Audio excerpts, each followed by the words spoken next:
Greetings, dear ones. I am KRYON of Magnetic Service. The pendulum of reality swings yet again into my corner. And there is an element of disbelief. In a group of old souls, there is always this. They say it's too easy. Some will say it's too easy to fake. And so we say this to you before we begin this discussion. It's about love.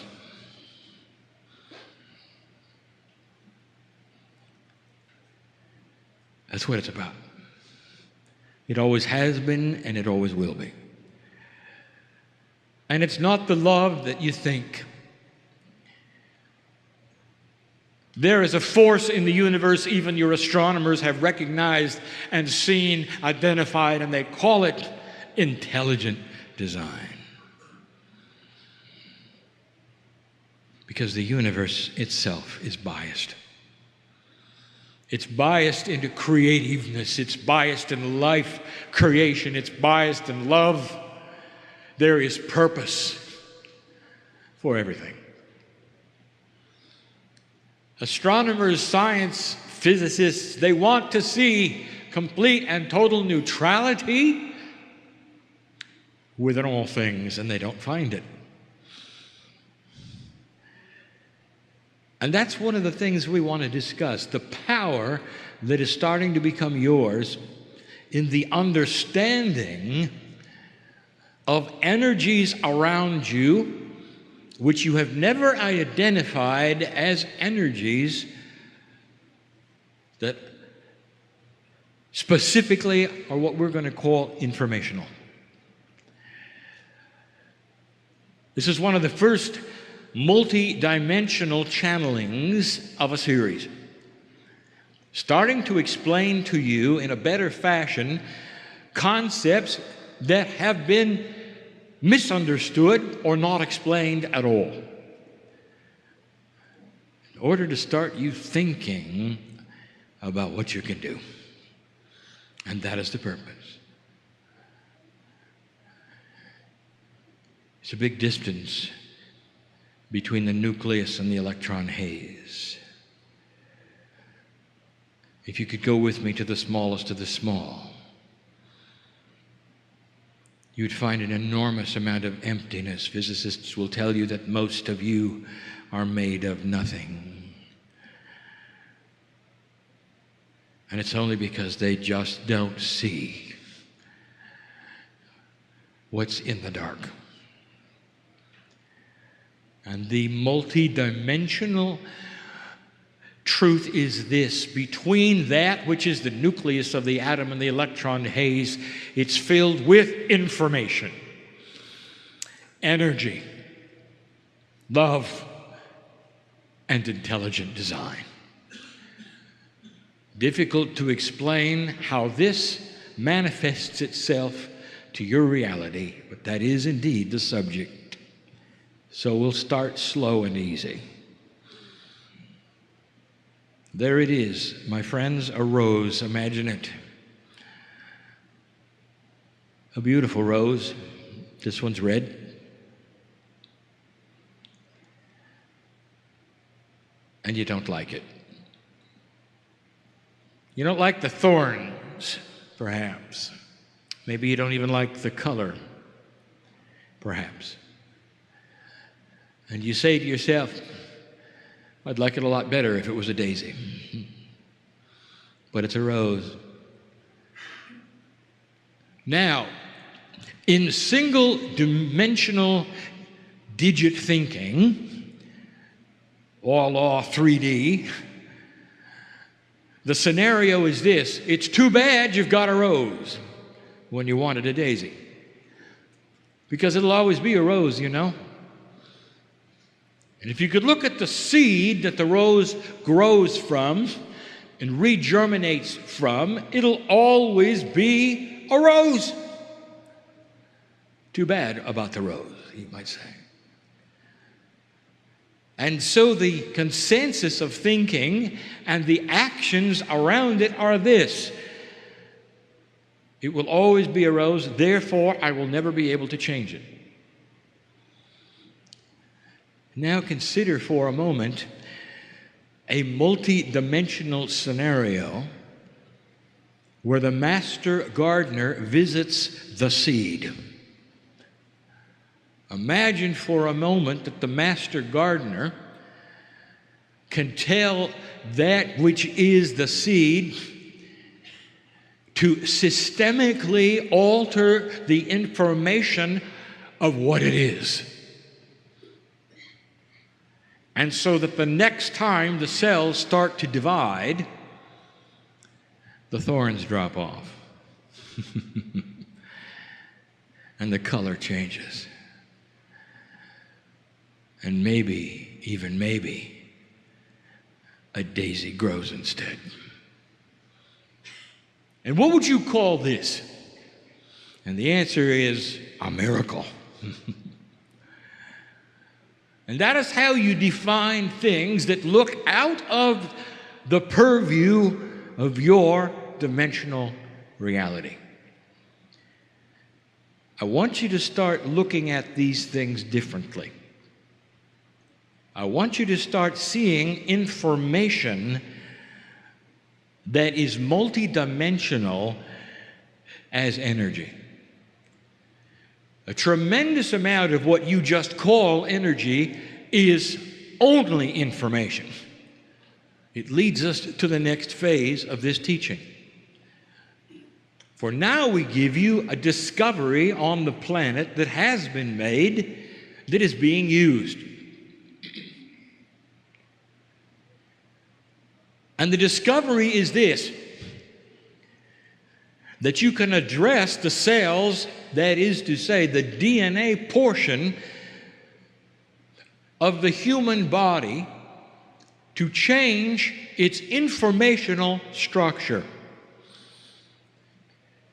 Not to belabor an issue, but you must remember what the scientists discovered about DNA.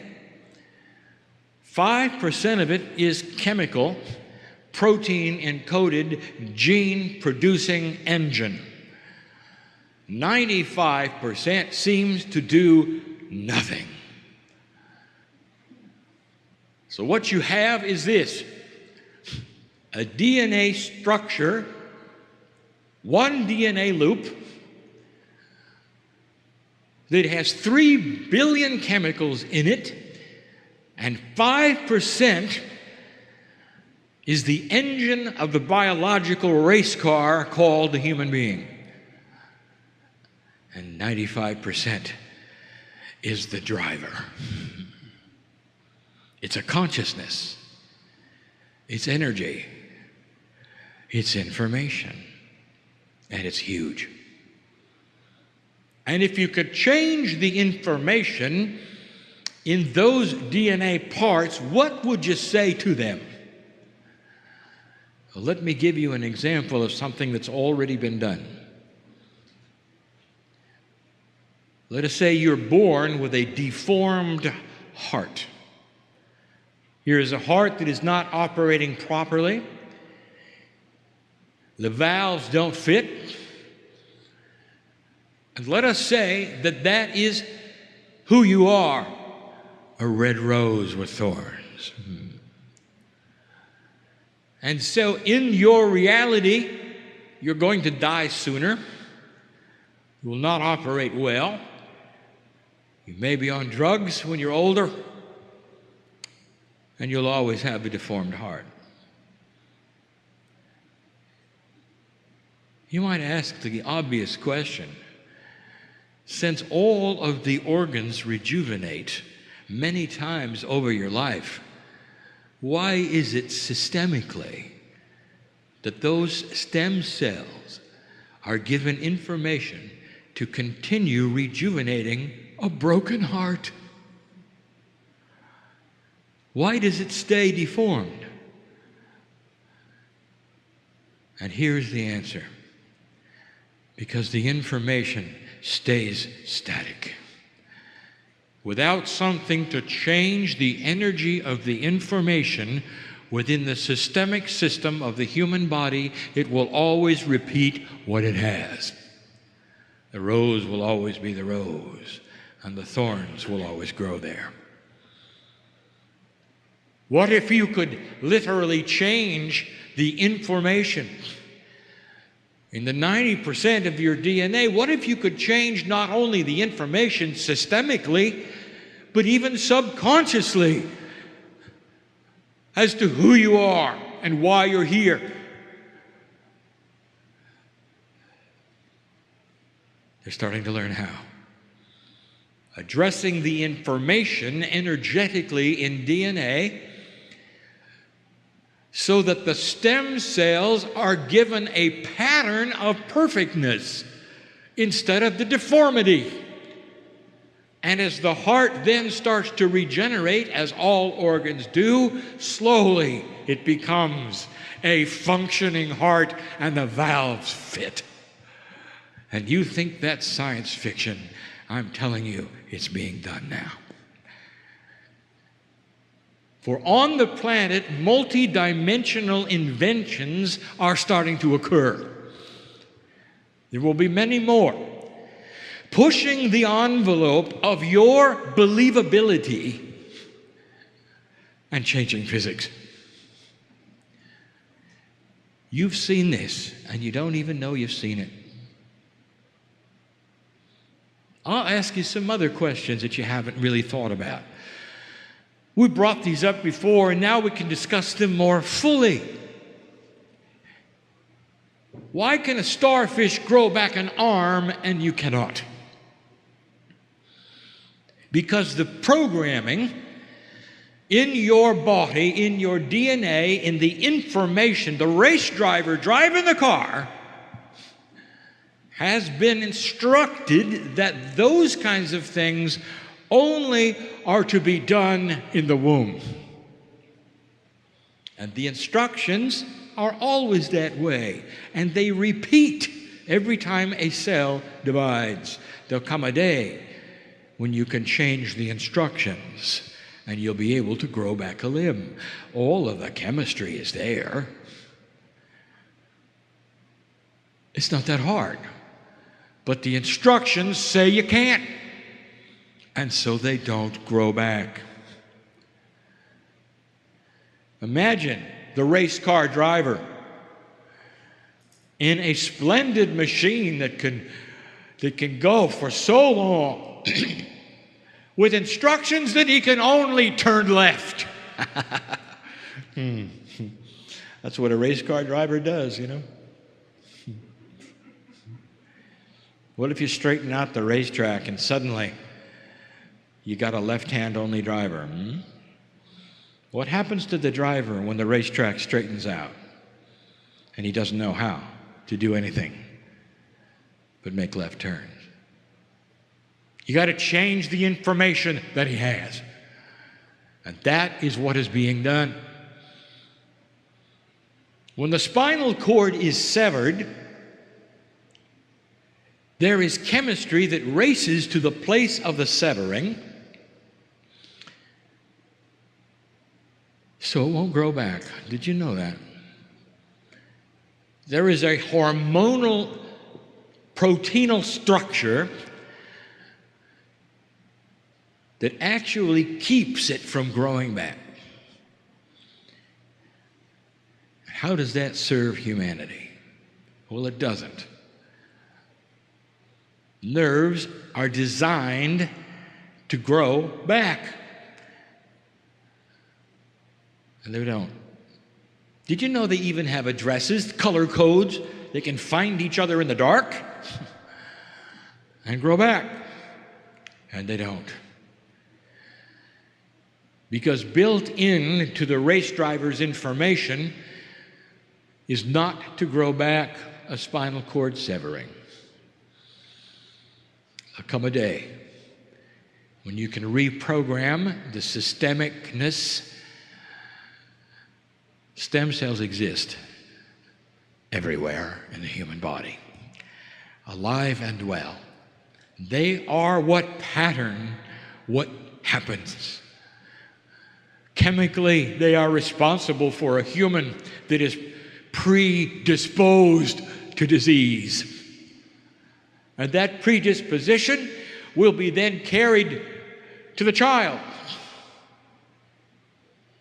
And the imprint and the energy and the information of the 90% will continue and continue and continue unless it's reprogrammed. Unless the information is given to it to become different. It's not chemical, it's energy. It is multi-dimensional energy. New technology to reprogram pieces and parts of the body. Do you know what this means? There are women in the room who respond to this, who carry a gene that their ancestors carried and that they carry and that their children will carry on predispositions to certain kinds of weaknesses. And when you can rewrite your genetic print, none who follow will have it either. Do you understand what I'm saying to you? Your children and your children's children will only have the reprogramming. They will not have the original information. Energy is like that. Informational energy is like that. And there's a lot of it on the planet. There are systems on the planet that have been misunderstood for a long time. Let me give you a couple. This is controversial. You may not agree. You may not like it. But I'm going to give it to you anyway. Humans love things that go bump in the night. They love to be frightened. They love to be scared. They love movies that scare them. And they love haunted places. Have you seen the upsurge in the interest of haunted places? Now let me tell you what they are and why they work the way they do. And now we get into the power of the information of the Akash. Human consciousness carries an imprint which affects the planet. And we have told you this from the beginning, 21 years of it. Human consciousness is what is going to change the planet. Human consciousness is information. It is information that you develop based upon what you think. And it's powerful.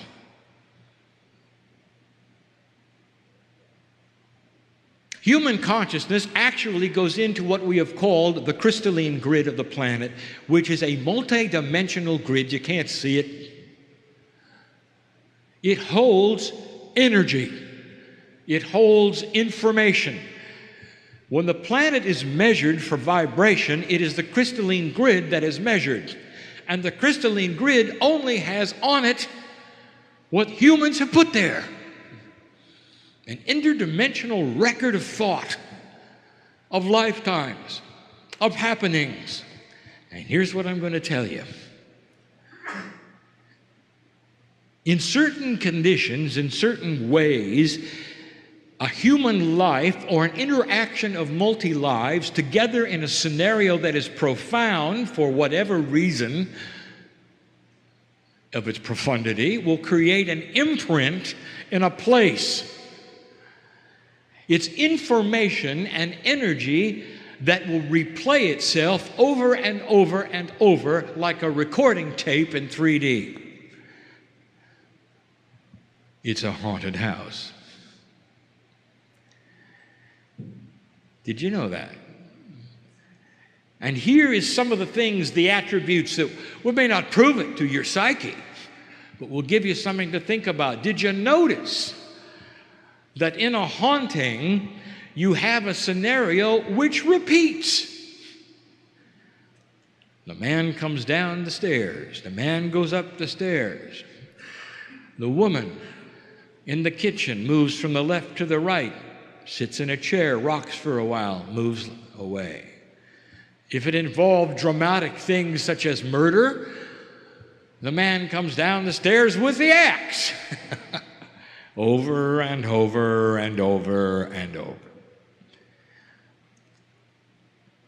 It's a good movie, isn't it?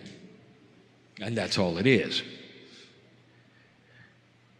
Why does it feel the way it feels, KRYON? Because it is a result of human consciousness imprint, and you've got one too. And when you're there interfacing with it, it gives you chills, because it's real. Now science has gotten involved, as they should, and they're noticing something. The imprint, the haunting, carries scientific attributes, and they're all multidimensional. Guess what changes? Magnetics, gravitation, light, and even time. Because what it is a multi-dimensional event imprinted onto a place on the planet that plays over and plays over and plays over. Can you capture it on tape? Uh-huh. Because it knows it's being observed. Because it's part of an imprint that is multidimensional. In a quantum sense, it knows. I can't explain that to you. You assign knowing to sentiency, that is to say, that which is intelligent in a human being. And it isn't either of those. It's a knowing that is quantum. It knows when a human being can be frightened, and it frightens it. Oh, I have more to tell you. Oh, there are things that you wouldn't believe that you can do. How would you like to get rid of that? Let's say it's in your house. Now, this may be very inappropriate, but I'll give you the answer. You're going to have to present an energy that is stronger than the imprint of the haunting. You cannot order it away. You already knew that, didn't you? No amount of huffing and puffing or calling upon God will make it different. The imprint was created by magnificent beings, sometimes seeming to do ordinary things. There's a reason for that as well. You don't know who they were. You don't know the old souls involved. You don't know who it is, really. You've got to present an energy that is stronger than the haunting. Now, what could that be? As inappropriate as it is, I will tell you. Why don't you make love in that room? That'll do it. Because that's stronger.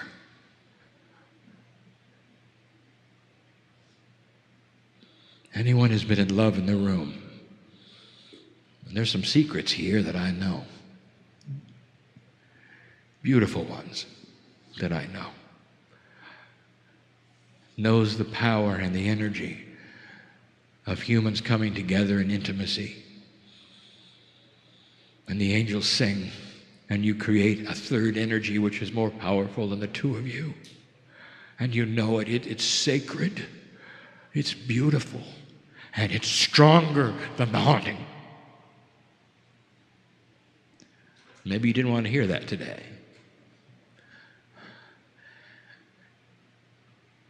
Well, what about other things?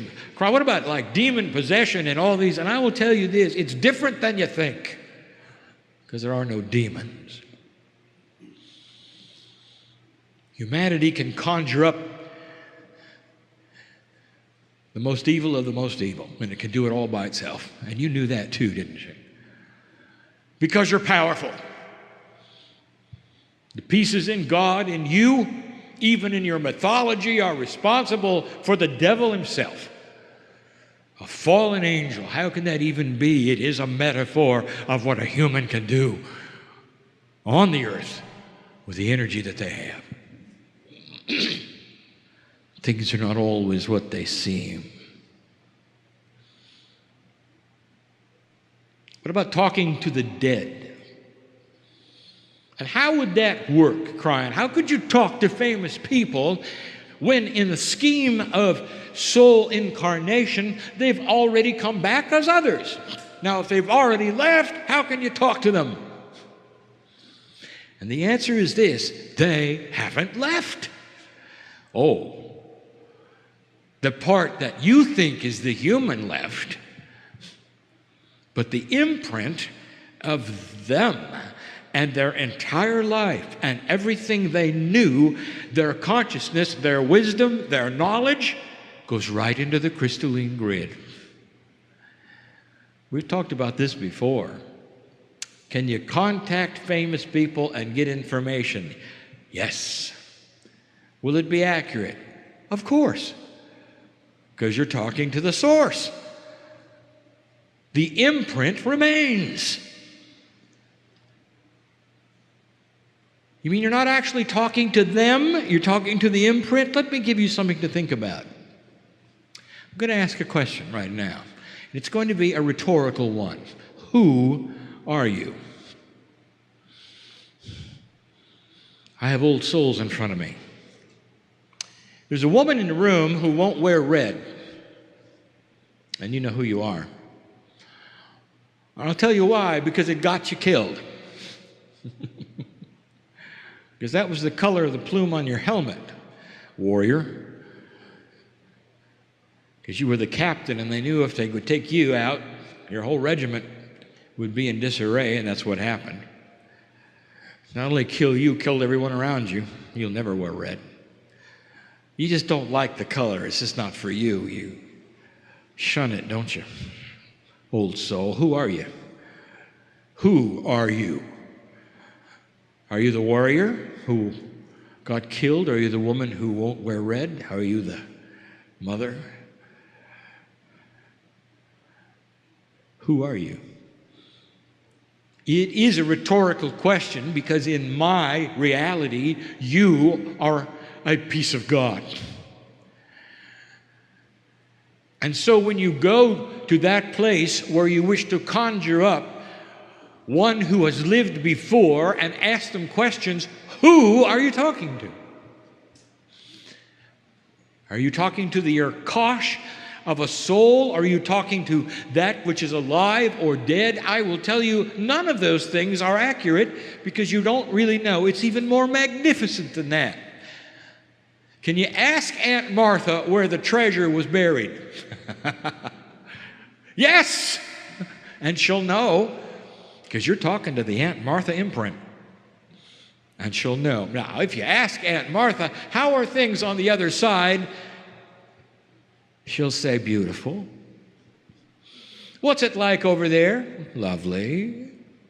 No, give me some specifics. I love you. She doesn't know. Aunt Martha knows what Aunt Martha knows. You think of it in singularity, and it's not. It's powerful, it's real, and it's there to be accessed. It's multidimensional, and those with gifts can access the wisdom of the ancients. Go back and ask them what they knew. Go back and ask them how it felt. Go back and ask them where the treasure is buried. You're going to see some of this. And those in the places of magnificence on this planet, wearing the costumes of spirituality, and the heads of state and religion will call it evil and will call it occult, not understanding that you are moving into a multi-dimensional state, appropriate, accurate, true, usable, correct, helpful. All of those things. Does that make sense to you? Let me give you a concept, and this will be the last one. I've saved the complicated one for last. That's my favorite one. We haven't done this before, my partner, so get it right.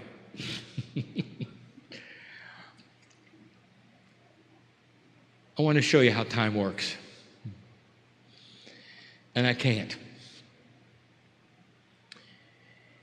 Because the reality of the complexities of multidimensionality preclude the human being's ability to understand it.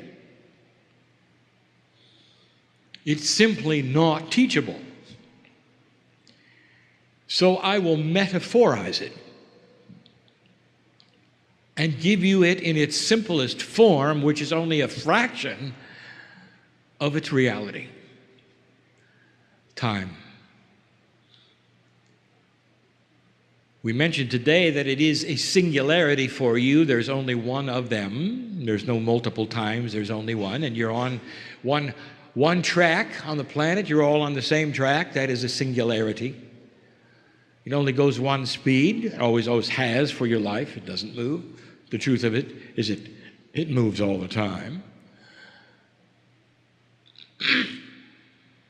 Another truth you don't understand is that each of you can step off the track and create a faster or slower one. You don't know that either. How do we explain this?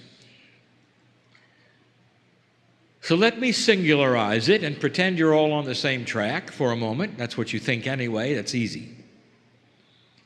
And I want you to build a track, a train track, which is time. I want you to put an engine upon it which goes in one direction very slowly, and that's you and your life. I want you to make the train track, however, go all the way around the earth. Now, to your perception, because you can only see to the horizon, the train track goes straight. The truth of the matter, it goes all the way around the earth, and you're looking at it behind you. Create that kind of time for a moment. Now that puts time in a circle. Now that is confusing because it's a conundrum for you. In 3 dimensions, you cannot put time in a circle. It is in a circle. Because it's in a circle, however, take a look at some of the attributes that are confusing to you. Let us say your lifetime takes about 30 meters. Not very long on this track that goes around the earth, is it? So you never have to really worry about meeting your past, do you? But let's pretend for a moment you could. What would happen if you drove that engine around the earth? Eventually, you would be running over the energy of what used to be, wouldn't you? In the same way of thinking, if you went around the earth several times, eventually you might be also running over what might become. Suddenly you have an attribute of time you haven't thought about. If it's in a circle, it means the future affects the present. And you think the future hasn't happened yet. It hasn't in 3D. It has in a quantum sense. Now, I'm giving you information right now, and I'm giving it to you this way because there are scientists looking at it in that way. Is it possible that the future could give you energy and information now? Think of this train track for a moment, and let's get more complicated. It's got layers now. Every time the train goes around it, which is a human life, things change. What if it was humanity in that engine? Now you have the past, present, and the future of everything that's ever happened on one train track in a circle. Now you have a situation where you could stop the train, dig down in the track, and maybe if you had the ability, pick up something that either hasn't happened yet or happened before. I didn't expect you to understand it. Only listen to it. Because that's what's happening. Let's complicate it. Let's say this track has to go up some hills and down some valleys. And the hills and the valleys are always the same. If you were smart enough and had a system that understood this time, you could create bumps where it might be difficult or easy and actually put them on a map. You might even call them time fractals. And you might be right. And every time you hit that place in time, whether it was in the future or the past, you got a hill or a valley. And I want to tell you what's happening at this moment, dear human being. I just gave you the simplest way I can give you the attributes of multidimensionality when it comes to time. You are visiting potentials that in your mind have not happened, but in a quantum sense have. You are receiving a vibrational increase so that you can look at the track of time and select where you want to go. You are looking at the potentials of the quantumness of vibrational shift and creating a culture that is going to go beyond what you think it could go, because it's going to fly in the face of all prophecy. Because prophecy is based on one track that does one thing over and over in 3D. And as soon as you start to become multidimensional, information becomes energy. And in that track of time is information of the potentials. Okay, I'll tell you, nobody asked, except the ones who are asking. It would seem like I've just turned a page, because there's someone in here who wants to know what a crop circle is. And so I'll tell you, it's a good thing you ask. It's an energy stamp from the future. How about that? Now you don't know anything more than you did before. Not a future that you went through. A future that has such a grand potential and a quantum state that is one with everything. You've already lived it. You're in an entangled state with that which you think has not happened, but which has happened so grandly, you already have peace on earth. And 21 years ago, I showed it to my partner so grandly. He can't deny it. It's his reality. And there are things in the room you can't deny, because there are realities of you putting lives together, healing bodies that you've already done. That's how grand it is. You're in an entangled state with a reality that's outside of your dimensional perception. Hard to teach, hard to understand, but easy to feel.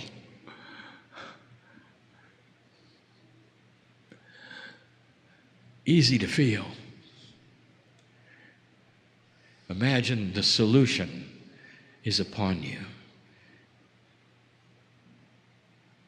Imagine those things which you're planning already completed. Imagine yourself looking backwards and saying, "Oh, that wasn't too hard, was it?" Imagine the most perplexing things you've brought to the table today over with. How do you feel about it? And human being, if you can take a breath of release and look at it like I can, you are becoming quantum. And you've just created it. Congratulations. Now go from this place in your three-dimensional way and walk through the steps that you've already done. And that's my message. Information is energy. In a multi-dimensional state, all things are possible.